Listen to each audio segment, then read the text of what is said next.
ಮೂರು ಜನ. ಯಾರೋ ಸ್ನಾನ ಮಾಡ್ಲಿಕ್ಕೆ ಬಂದವ್ರೆ.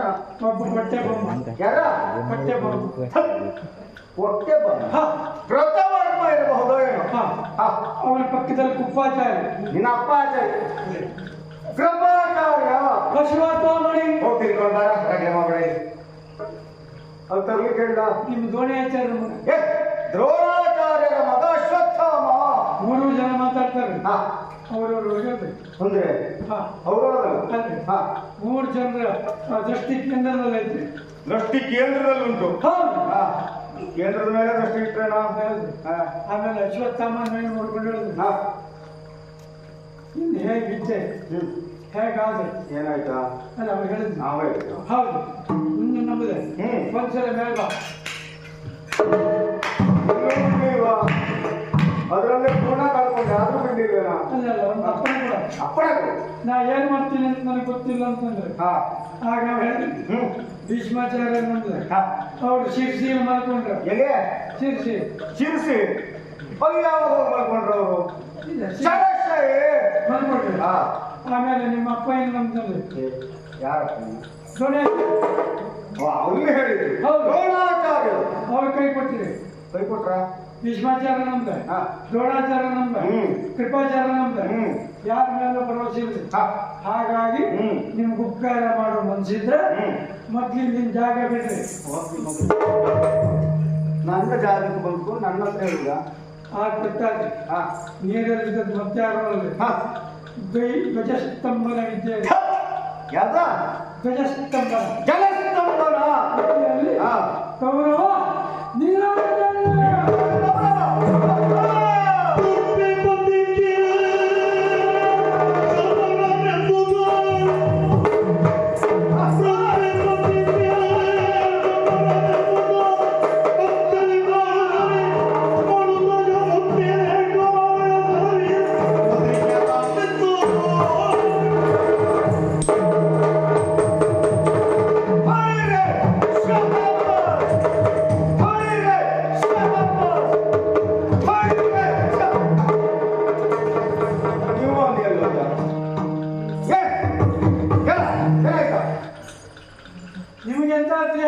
ನನಗೆ ಸಂತೋಷ ಆಗಿದೆ. ನಿಮಗೆ ಸಂತೋಷ ಆಗುದು ಬೇಡ್ರಿ. ನಿಮಗೆ ಸಂತೋಷ ಅಂದ್ರೆ ಮಲ್ಲಿರು ನನ್ನ ಹೆಂಡತಿ ಮಕ್ಕಳಿಗೆ ಸಂತಾಪ ಆಗ್ತದೆ. ಯಾಕ ಅಂದ್ರೆ ಹೋದ್ರೆ ನೀವು ಭೂಮಿ ಬಾರ ನೀರು ಭೂಮಿ ಬಾರದ ತೂಕದ ಗದೆ ಹೊಂದಿದವು ಅದನ್ನು ಹಿಡಿದು ಕೈಯಲ್ಲಿ ನಮ್ಮಂತವ್ರ ಬೆನ್ನ ನೋಡಿದ ನಾವೇನ್ ಮಾಡ್ಬೇಕ್ರಿ ಹೊಡೆದಿದ್ದಲ್ವಾ ಶಹಬ್ಬಾಸ್. ಬಹಳ ಸಂತೋಷ ಆಯ್ತು ನನಗೆ. ಇಂತಹ ಕೆಲಸ ಮಾಡಿ ಬಂದ ನಿನಗೆ ಹೀಗೆ ಬಿಡ್ಲಿಕ್ಕಿಲ್ಲ ನಾನು ಅಂದ್ರೆ ಪೂರ ತೆಗೆದುಕೊಳ್ತೇನೆ ಅಲ್ವಾ. ಮುತ್ತಿನ ಏಕಾವಳಿಯ ಸರವ ಈವೆ, ಆಮೇಲೆ ಮುದ್ರೆ ಉಂಗುರ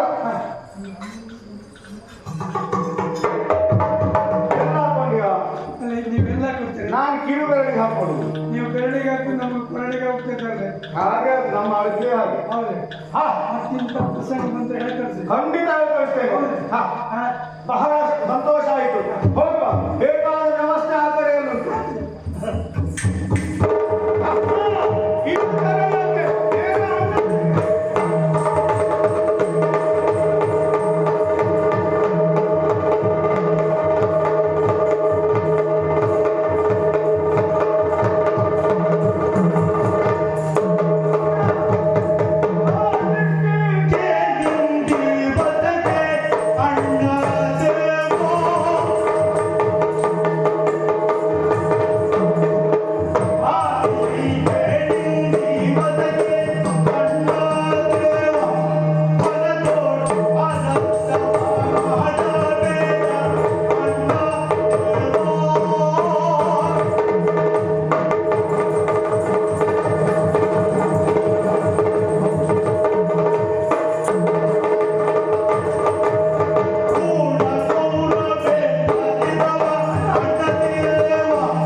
ಹಸ್ತಿನಾವತಿಯ ಪೀಠ ನಿನ್ನ ಪಾಲಿಗೆ ಎನ್ನುವ ಹಾಗೆ ಸಂತೋಷದಲ್ಲಿದ್ರೆ ಅವ ತಲೆವರೆಸಿಕೊಂಡು ಹಾಗಿದ್ರೆ ಎಲ್ಲಿಗೆ ಹೋಗಿದ್ದಾನೆ ಎನ್ನುವ ಹಾಗೆ ವಿಚಾರ ಮಾಡ್ತಾ ಇದ್ರೆ ಈಗಾಗಲೇ ನನ್ನ ಬೇಹಿನಾಗಳು ಒಂದು ತಿಳಿಸಿದ್ದು ಹೇಗೆ ಗೊತ್ತಾ?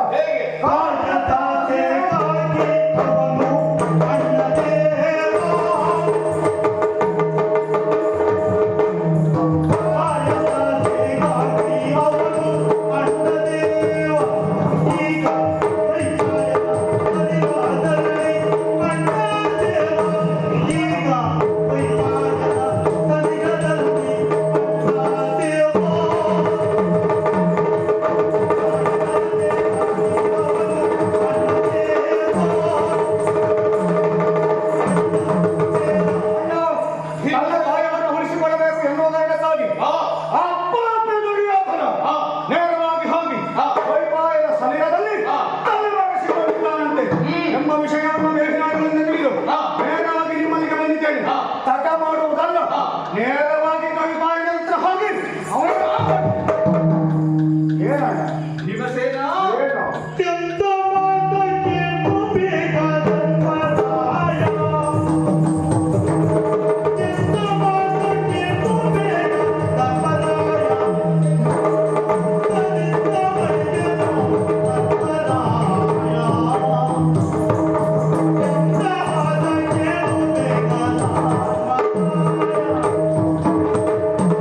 ಭೀಮಸೇನ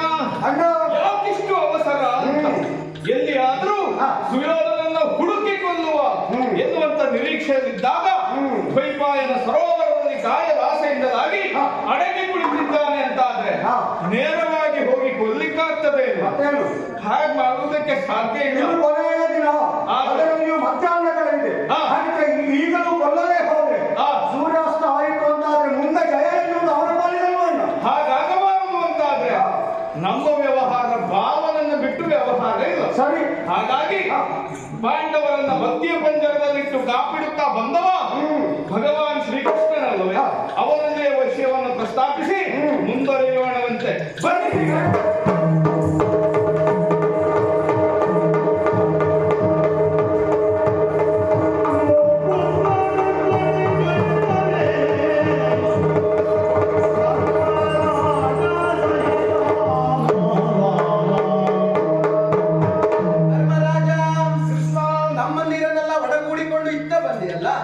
ಈ ಅವಸರದಿಂದ ಬರುವುದಕ್ಕೆ ಕಾರಣ ಏನೆಂದು ಕೇಳಬಹುದಾ? ಲಾಲಿಸಬೇಕು ದೇವರೇ. ಸ್ವಾಮಿ ಲಾಲಿ ಪೋದು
ಏನು? ಈಗಾಗಲೇ ಮಹಾಭಾರತದ ಸಂಗ್ರಾಮದ ಈ ಕಾಲಘಟ್ಟದಲ್ಲಿ ಈಗಾಗಲೇ ಅದೆಷ್ಟೋ ದಿನಗಳನ್ನ ಕಳೆದದ್ದು.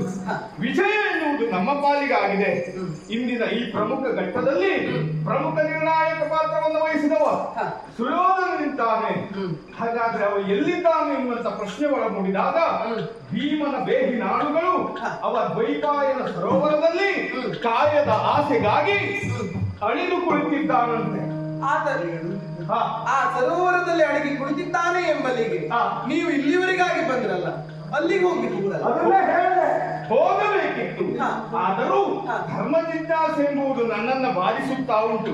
ಯಾಕೆ ಅಂತ ಕೇಳಿದ್ರೆ ಯುದ್ಧದಲ್ಲಿ ಹಿಮ್ಮುಖನಾಗಿ ನಡೆದವನನ್ನ, ಹುಲ್ಲು ಕಡ್ಡಿ ಕಚ್ಚಿದವನನ್ನ ಕೊಲ್ಲಬಾರದು ಅಂತ ಶಾಸ್ತ್ರ ಹೇಳುತ್ತದೆ. ಈಗಾಗಲೇ ಕಾಯದ ಆಸೆಗಾಗಿ ವೈಪಾಯನ ಸರೋವರದಲ್ಲಿ ಅಡಗಿ ಕುಳಿತಿರುವಂತಹ ಅವನನ್ನ ಕೊಲ್ಲುವುದು ಸರಿಯೇ ಅಂತ ನನ್ನ ಪ್ರಶ್ನೆ ದೇವರಿಗೆ. ಅಂದ್ರೆ ನಿನಗೆ ಧರ್ಮ ಜಿಜ್ಞಾಸೆ? ಹೌದು ಧರ್ಮರಾಜ,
ಇಲ್ಲಿವರೆಗಾಗಿ ಬಂದು ಸರೋವರದಲ್ಲಿ ಅಡಗಿರುವಂತಹ ಆತನನ್ನ ಕೊಲ್ಲುವುದು ಸರಿ ಎನ್ನುವಾಗಿ ನನ್ನಲ್ಲಿ ಪ್ರಶ್ನೆ ಮಾಡುವುದಕ್ಕೆ ಮುಂದಾಗ್ತಾ ಇದೆಯಾ? ಹೌದು ದೇವರು, ಸರಿ ಎನ್ನುವಾಗಿ ನಾನು ಹೇಳ್ತೇನೆ.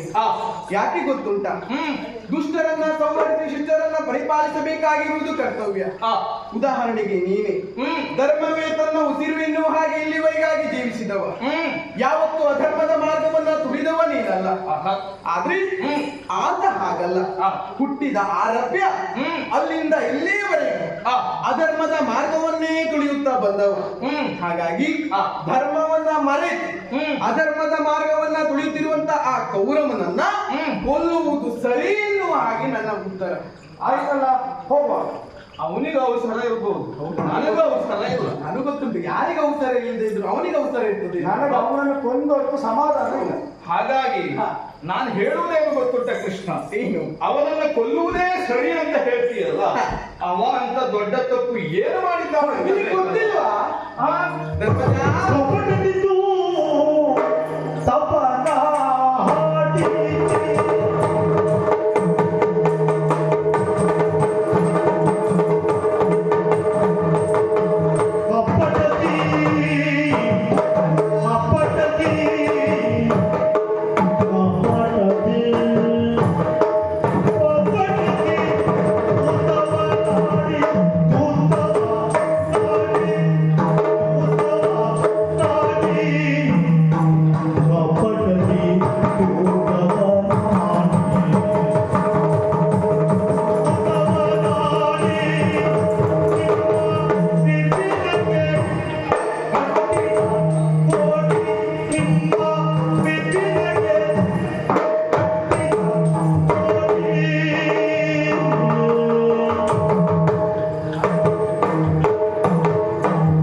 ಮುಂದಾಗ್ತಾ ಇದೆಯಾ? ಇದು ದೊಡ್ಡ ಸಂಗತಿ ಏನು ಅಂತ ಬೇಕು. ಒಮ್ಮೆ ಯಾವ ಪ್ರಕರಣವೂ ನಿನಗೆ ನೆನಪಾಗ್ತಾ ಇಲ್ವಾ?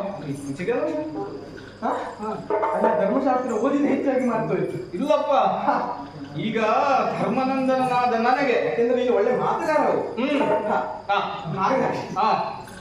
ಹಾಗಾಗಿ ಯಾಕೆ ಆತ ತುಳಿದಂತ ಅಧರ್ಮದ ಮಾರ್ಗ ಒಂದೇ ಎರಡೇ, ಅದೆಷ್ಟೋ ತಪ್ಪುಗಳನ್ನು ಆತ ಮಾಡಿದವನಿದ್ದಾನೆ.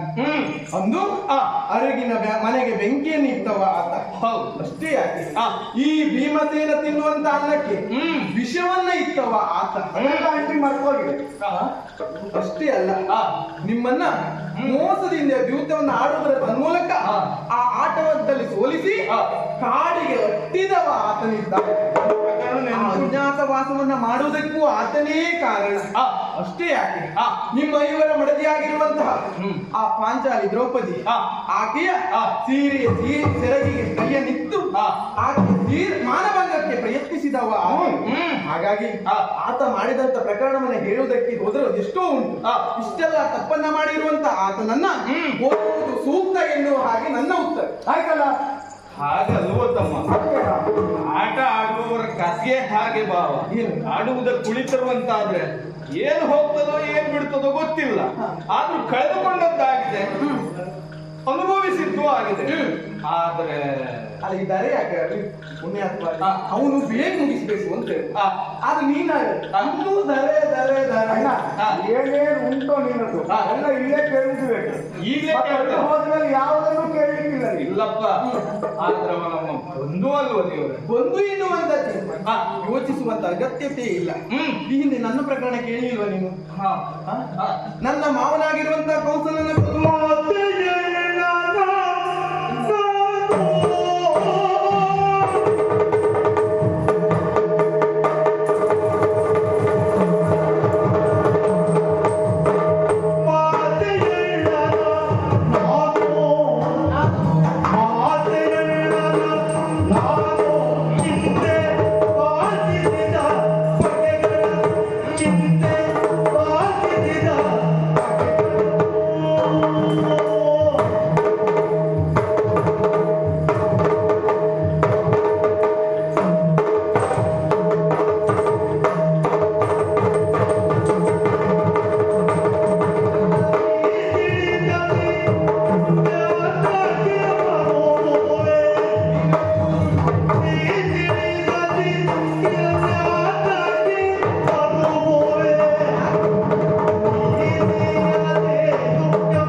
ಯೋಚಿಸುವಂತ ಅಗತ್ಯತೆಯೇ ಇಲ್ಲ. ಯಾಕೆ ನನ್ನದೇ ಪ್ರಕರಣವನ್ನ ಹೇಳುವುದಕ್ಕೆ ಮುಂದಾದವ. ಈ ಹಿಂದೆ ನನ್ನ ಮಾವನಾಗಿರುವಂತಹ ಕಂಸನನ್ನ ಕೊಲ್ಲುವುದರ ತನ್ಮೂಲಕ ಕಂಸಾಂತಕ ಎನ್ನುವಂತ ಬಿರುದಿಗೆ ಪಾತ್ರನಾದವ ನಾನು. ಹಾಗಾಗಿ ಅಂದೇ ನಾನು ಆ ಪ್ರಕರಣವನ್ನು ಮಾಡಿರುವಾಗ ಈ ಹೊತ್ತಿಗೆ ಈತನನ್ನು ಕೊಲ್ಲುವುದು ಯಾವ ತಪ್ಪು ಇಲ್ಲ, ಆತನನ್ನು ಕೊಲ್ಲುವುದೇ ಸರಿ. ಹಾಗಾಗಿ ಯೋಚನೆ ಮಾಡಬೇಡ, ನೇರವಾಗಿ ಆತನಿಂದಲಿಗೆ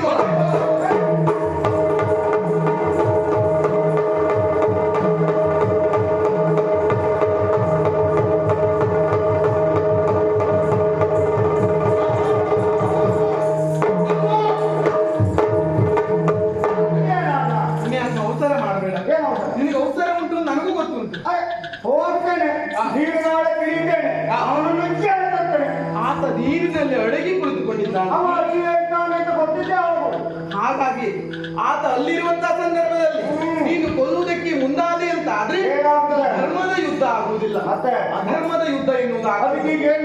ನೀರಿನಲ್ಲಿ ಇದ್ದಂತ ಆತ ಮೇಲೆ ಎದ್ದು ಬರಬೇಕು ಅಂತ ಆತನನ್ನ ಕರಿಬೇಕು. ಕರೆಯುವುದಕ್ಕೆ ಜನ ಇಲ್ವಾ? ಯಾರು ಕರೆಯೋರು ಇದ್ದಾರಲ್ಲ, ಅವರಿವರು ಇದ್ದರೆ ಸರಿಯಲ್ಲ ಭಾವ. ಅವ ಇದ್ದವ ಮೇಲೆದ್ದು ಬರಬೇಕು ಅಂತಾದ್ರೆ ಹಾಗೆಲ್ಲ ಕರೆದ್ರೆ ಸಾಕಾಗುವುದಿಲ್ಲ.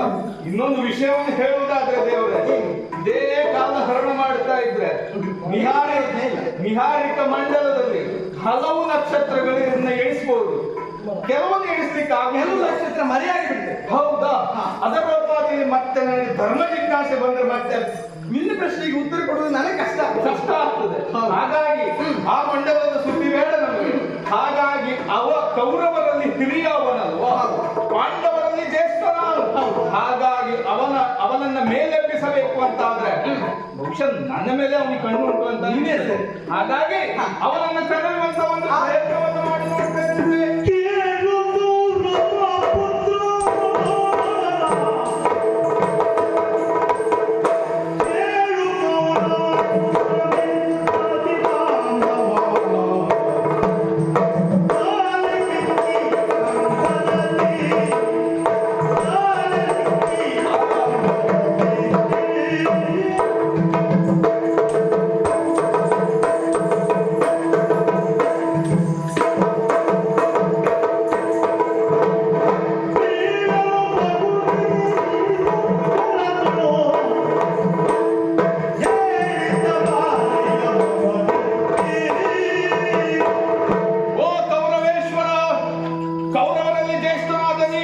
ಪಾಂಡವರಲ್ಲಿ ಜ್ಯೇಷ್ಠನಾದ ಈ ಧರ್ಮನಂದನ ಕರೆಯುತ್ತಾ ಇದ್ದೇನೆ.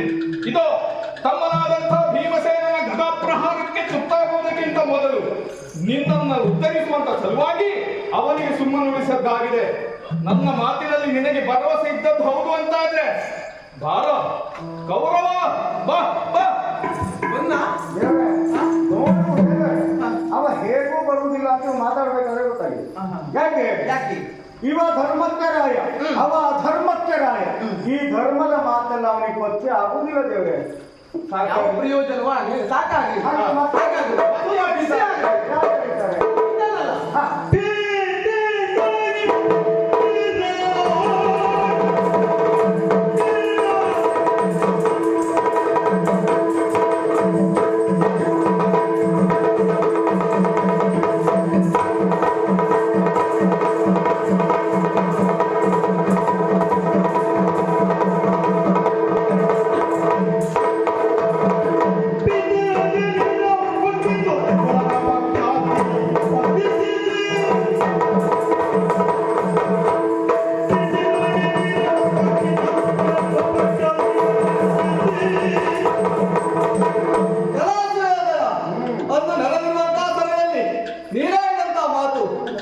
ಗ್ರಾಮಗಳನ್ನು ಕೊಡುವುದಿಲ್ಲ, ಯುದ್ಧ ಮುಖೇನವಾಗಿ ಪಡೆಯಬೇಕೆನ್ನುವುದಾಗಿ ಅಂದು ನಿನ್ನ ಮಾತನ್ನು ಕೇಳಿದಾಗ ನೀನೊಬ್ಬ ಪರಾಕ್ರಮಶಾಲಿ ಎನ್ನುವುದಾಗಿ ತಿಳಿದುಕೊಂಡವರು.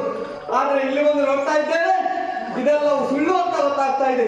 ಇಲ್ಲ ಅಂತಾದ್ರೆ ನೇರವಾಗಿ ಯುದ್ಧವನ್ನು ಮಾಡಬೇಕಾದಂತಹ ನೀನು ನೀರಿನಲ್ಲಿ ಮುಳುಗಿದ್ದೀಯ. ನೀರಿನಲ್ಲಿ ಮುಳುಗುವುದು ತರವಲ್ಲ, ಯುದ್ಧಕ್ಕೆ ಕರೆಯುತ್ತಿರುವವರು ಪಾರ್ಥ. ಬಾಣ ಬಾಣ ಬಾಣ. ಅಲ್ಲಿ ಬಿಸಿಯಾಗಿದ್ದು ಆದ್ರೂ ಒಳಗೆ ಹೋಗ್ಲಿಲ್ಲ, ಮೇಲೆ ಬರ್ತಂತ. ಹೌದು, ಬಿಸಿ ಕೆಳಗೆ ಮುಟ್ಲಿಲ್ಲ. ಒಳಗೆ ಹೋಗ್ಬೇಕು. ಹಾಗಾದ್ರೆ ಇದ್ದವರೆಲ್ಲ ಕರೆದಿದ್ದಾಯ್ತು. ಯಾವ ಪ್ರಯೋಜನವೂ ಆಗಲಿಲ್ಲ ಅಂತ ನಾನೇ ಒಮ್ಮೆ ಪ್ರಯತ್ನ ಮಾಡ್ತೀನಿ. ಹೌದು ಮಾಡಿ.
ಸಮಸ್ಯೆ ಆಗ್ತಾ ಇರ್ತದೆ. ಏನು ಈಗ ಎಲ್ಲವೋ ಭಂಡರ ಭಾವ ಅಂತ ಅವನನ್ನು ಕರೆಯುವುದಕ್ಕೆ ಕಾರಣ ಏನು ಅಂತ ಹೇಳುವ. ಕಾರಣ ಏನು ಅಂತ ಉಂಟು. ಈಗ ನೀವು ಅವನಿಗೆ ಭಾವ, ಹೌದು ನಮಗೂ ಭಾವ. ಹೌದು. ಹಾಗೆ ರೀತಿ ಯಾರಿಗೆ ಹೇಳಿದ್ದು?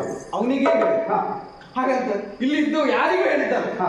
ಆ ನೀರಿನಲ್ಲಿ ಅಡಗಿ ಕುಳಿತಂತ ಆ ಕೌರವನಿಗೆ ಕಾರಣ ಬಂಡರ ಭಾವ ಷಂಡರ ಕುಲತಿಲಕ ಎನ್ನುವಾಗ ಹೀಗೆ ಕರೆಯುವುದಕ್ಕೆ ಕಾರಣ ಎನ್ನುವುದು ಈ ಕೌರವನಿಗೆ ಒಬ್ಬ ತಂಗಿ ಇದ್ದಾರೆ. ಹೌದು. ಆಕೆಯನ್ನ ಜಯದ್ರಥನಿಗೆ ಕೊಟ್ಟು ಮದುವೆ ಮಾಡಿ. ಹೌದಾ? ಮದುವೆ ಮಾಡಿ ಕೊಟ್ಟ ಆ ಕ್ಷಣದಿಂದ ಇಲ್ಲಿವರೆಗೂ ಆತ ತನ್ನ ಮನೆಯ ಕಡೆ ಮುಖ ಮಾಡಿದವನಲ್ಲ, ಮಾವನ ಮನೆಯಲ್ಲೇ ಉಳಿದುಕೊಂಡವ. ಹೌದಾ? ಒಂದು ರೀತಿಯಲ್ಲಿ ಆತ ಷಂಡ ಇದ್ದ ಹಾಗೆ.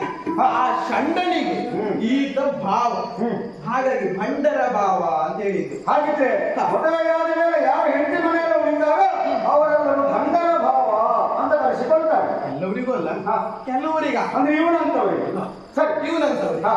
ಹಾಗಾಗಿ ಒಂದೊಂದು ದಿನ ಸಂಧಾನಕ್ಕೆ ನಾನೇ ಹೋಗಿರುವಂತಹ ಸಂದರ್ಭ, ಹಗ್ಗದಿಂದ ನನ್ನನ್ನು ಬಂಧಿಸುವುದಕ್ಕೆ ಮುಂದಾದವನಲ್ವೇ ನೀನು? ಇದು ನಿನ್ನ ಮುಂದೆ ಪ್ರತ್ಯಕ್ಷವಾಗಿ ನಿಂತಿದ್ದೇನೆ. ಹಗ್ಗವನ್ನ ತೆಗೆದುಕೊಂಡು ಬಾ, ನನ್ನನ್ನು ಬಂಧಿಸು. ದೇವ್ರೆ, ಶಬ್ದ ಪ್ರಯೋಗ ಬಹಳ ಚೆನ್ನಾಗಿತ್ತು. ಆದ್ರೆ ಬೆಣ್ಣೆ ತಿಂದು ಬಾಯಲ್ವಾ, ಇದು ಹೆಣ್ಮಕ್ಕಳ ಇದರಲ್ಲಿ ಆದೀತೆ ಹೊರತು ಇಲ್ಲಿ ಪ್ರಯೋಜನಕ್ಕೆ ಬರುವುದಿಲ್ಲ ಅಂತ ಮೊದಲೇ ಗೊತ್ತಿತ್ತು. ಈಗ ಎಲ್ಲರದ್ದು ಮುಗೀತಲ್ವ ಕರೆದು. ಈಗ ನಾನು ಕರೆಯುವುದು ಯಾಕೆ ಗೊತ್ತಾ? ಮೊದಲೇ ನೀವು ಕರೆದಾಗ ಅವ ಬಂದಿದ್ರೆ ಯಾರು ಕರೆದ್ರು ಅವ ಬರ್ತಿದ್ದ ಅಂತ ಆಗ್ತದೆ.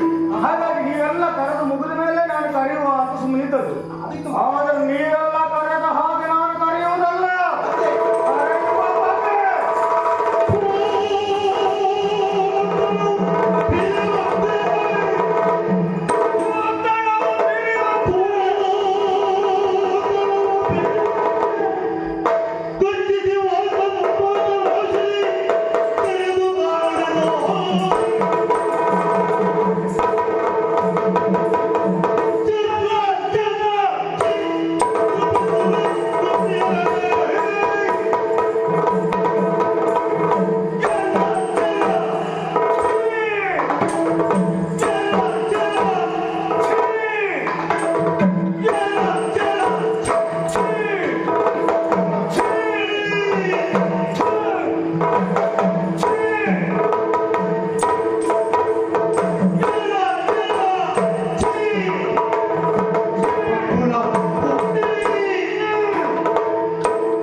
ಅಲ್ಲ ಅಂತಾದ್ರೆ ಕುಂದಿಗಿರುವಂತಹ ಸ್ವಭಾವ ಎಂತಹದ್ದು. ಅದಕ್ಕೆ ನಮ್ಮನೆ ತುಪ್ಪೇ ಯಾರತ್ತಾದ್ರೂ ಹೋಗಿ ನೆಕ್ಕುವುದೇ, ಬೋರೆ ಹಾಕುವುದೇ. ನಿನಗೂ ಹಾಗೆ ಪಾಂಡವರತ್ತಾದರೇನು, ಯಾರತ್ತಾದ್ರೂ ನಿನಗೇನು ಹೋಗಿ ಬಾಯಿ ಹಾಕುವ ಎಕ್ಕುನ್ನಿ. ನಮ್ಮ ವಂಶದಲ್ಲಿ ಹುಟ್ಟಿ ಸತ್ಯಲ್ಲ ನೀನು. ಏನ ಅಂದು ಬಂದು ಕಬಡದಲ್ಲಿ ಯೂತವನ್ನಾಡಿದೆಯಲ್ಲ, ಈಗ ಯಾಕೆ ಸೊಳ್ಳೆಗಳೊಳಗೆ ಕುಳಿತಿದ್ದೀಯ? ನನ್ನನ್ನು ಪುಸತ್ತರಿದ್ದಾರೆ. ಕಪಟದ ಜೂತವನ್ನು ಹಿಂದಾಡುವಂತೆ ಅವಕಾಶ ಭೀಮಸೇನ ಮಾಡಿ ಬರ್ತೇನೆ. ಅಷ್ಟೇ ಅಲ್ಲ,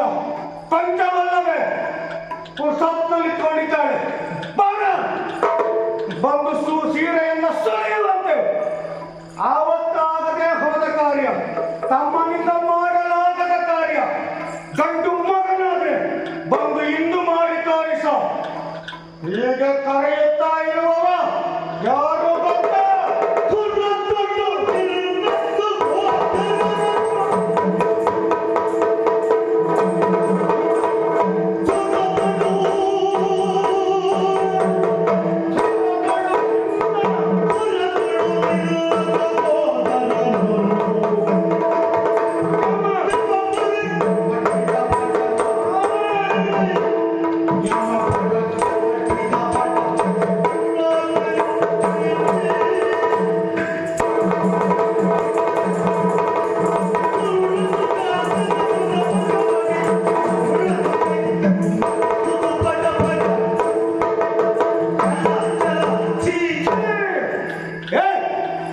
ಪಾಪಿ ದುರ್ಯೋಧನು ನಿನ್ನನ್ನ ಕರೆಯುತ್ತಾ ಇದ್ದವ ಚಂದ್ರಯಾತ್ರಾದಿ ಭೀಮ.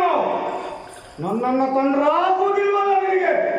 ಬಾರ, ಯಾಕೆ ಸಲಿಲದಲ್ಲಿ ಮುಳುಗಿದ್ದೀಯ? ನಿನ್ನ ತಮ್ಮಂದಿರನ್ನು 99 ಮಂದಿಯನ್ನ ಲೆಕ್ಕ ಹಾಕಿ ದೊರೆದಲ್ಲಿ ಕೊಂದ ಭೀಮ ಕರೆಯುತ್ತಾ ಇದ್ದೇನೆ. ಬಾರ, ಘೋರ ಬರೋದಿಲ್ವಾ?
ಆಮೇಲೆ ಯಾರಾದ್ರೂ ಏನಾದ್ರೂ ಮುಗಿಸ್ಕೊಳ್ಳಿ. ಈಗ ನಾನಾಡುವ ಮಾತನ್ನು ಸ್ವಲ್ಪ ಕೇಳಿ. ಗೌರವೇಶ್ವರ, ಚಲದಂತ ಚಕ್ರೇಶ್ವರ ಎನ್ನಿಸುವಂತ ನೆಗಲ್ತಿಗೆ ಪಾತ್ರನಾದವ ನೀನು. ಅದನ್ನು ಈಗ ನಿನ್ನ ಬಾಯಿಂದ ನೀನು ಹೇಳಿ ನಾನು ಕೇಳಿದ್ದಕ್ಕೆ ಮತ್ತು ಸಂತೋಷ ಆಗ್ತಾ ಉಂಟು. ಈ ಪ್ರಪಂಚದಲ್ಲಿ ಕುರುರಾಯ ಅಂತ ಕರೆಸಿಕೊಳ್ಳುವ ಸೌಭಾಗ್ಯ ಅದು ನಿನ್ನ ಪಾಲಿಗೆ ಮಾತ್ರ ಇದ್ದದ್ದು. ಹಾಗಾಗಿ ಅದನ್ನು ಸಂತೋಷದಿಂದ ಗೌರವಿಸುತ್ತೇನೆ ನಾನು.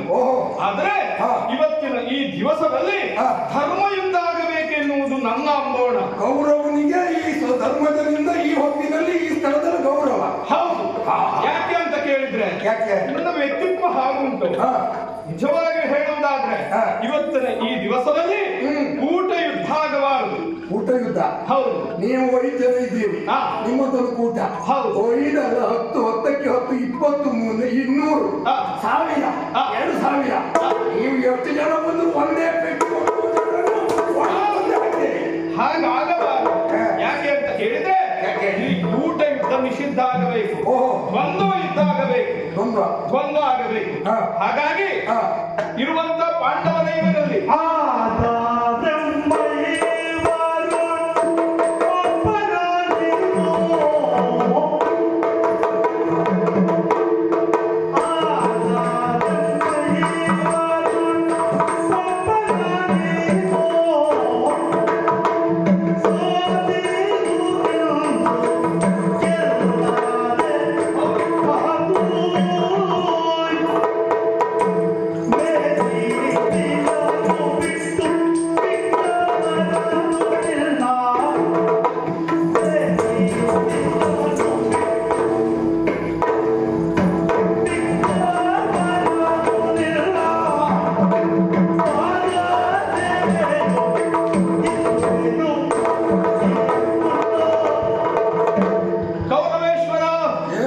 ಧ್ವಜ ಇಲ್ಲಿ ದ್ವಂದ್ವ ಯುದ್ಧ ಆಗಬೇಕು.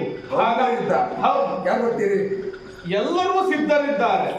ಪಾಂಡವರ ಐವರಲ್ಲಿ ಹಾ. ಯಾರನ್ನಾದರೂ ಒಬ್ಬರನ್ನ ಆಯ್ಕೆ ಮಾಡಿಕೊಳ್ಳುವಂತ ಸ್ವತಂತ್ರ ನಿನ್ನದು. ಓಹೋ. ಒಂದು ವೇಳೆ ಹಾ. ಆ ಯುದ್ಧದಲ್ಲಿ ನೀನು ಗೆದ್ದೆ ಅಂತಾದ್ರೆ ಆದ್ರೆ? ಈ ಮೇದಿನಿಯನ್ನ ಬಿಟ್ಟು ಕೊಡುತ್ತೇವೆ. ಹಾ. ಮಾತ್ರವಲ್ಲ, ಮತ್ತೆ? ಉಳಿದ ನಾವು ನಾಲ್ವರು ಹಾ. ನಿನ್ನ ಚಕ್ರ ಸೇವಕರಾಗಿರ್ತೇವೆ. ಇಡೀ ಪ್ರಸನ್ನ ಚಕ್ರ.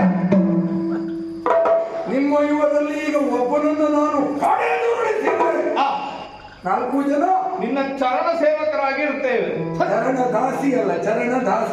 ಆ, ಇದೊಂದು ವಸ್ತು ಇಲ್ಲಿ. ಹಾ? ಆ, ಆ, ಈಗ ಹಾಗಿದ್ರೆ ಆಯ್ಕೆಯ ಸ್ವಾತಂತ್ರ್ಯ ನಿನ್ನೊಂದು ಓ ಆ ಕಡೆ ನಿಂತಿದ್ದಾರಲ್ಲ ಸಹದೇವ, ಆ, ಅವನನ್ನು ಆಯ್ಕೆ ಮಾಡಿಕೊಂಡ್ರೆ ಸಿದ್ಧನಿದ್ದಾನೆ. ಹೋಗುತ್ತಾನ? ಎಷ್ಟೊತ್ತಿಗೆ ಕರೆದು? ಓ, ಎಷ್ಟೊತ್ತಿಗೆ ಕರೀತಾರೆ ಅಂತ ಕಾಯ್ತಾ ಇದ್ದಾರೆ, ಎಷ್ಟೊತ್ತಿಗೆ ಇಲ್ಲಿ ನಾಚೆ ಹೋಗ್ಬೇಕಾಗ್ತದೆ ಅಂತ ಕಾಯ್ತಾ ಇದ್ದಾರೆ. ಅಲ್ಲಪ್ಪ, ಹಾ. ಸಿದ್ಧನಿದ್ದಾನವ. ಅವನು ಬಿಡು. ಆ, ನಕುಲ ಅವನು ಸಿದ್ಧನಿದ್ದಾನೆ. 3 ಲೋಕದ ಗಂಡು, ಪ್ರತಿ ಇಲ್ಲದ ಪ್ರತಾಪಿ, ಆ, ಅಥಾನಂದನ, ಆ, ಪ್ರಚಂಡ ಪಾರ್ಥ, ಸವ್ಯಸಾಚಿ, ಆ, ಅವನನ್ನು ಆಯ್ಕೆ ಮಾಡಿಕೊಂಡ್ರೆ ಆ, ಹೇಗೆ? ಆ, ಅವನು ಬರ್ತಾನೆ. ಬರ್ತಾನೆ. ಹುಡುಗಿ ಹುಡುಕಾತೆ ಬಿಡ. ಆ, ಈಗ ನಿನ್ನನ್ನೇ ಆಯ್ಕೆ ಮಾಡಿಕೊಂಡ್ರೆ ನನ್ನನ್ನ ಹಾ, ತಾಗ ನೋಡ. ಹಾ, ಆ, ಯುದ್ಧ ಮಾಡುವುದಲ್ಲ, ಜಾಗ ಮಾಡುದು. ಯುದ್ಧಕ್ಕೆ. ಹಾ, ಆ, ಸಾಗುವುದು.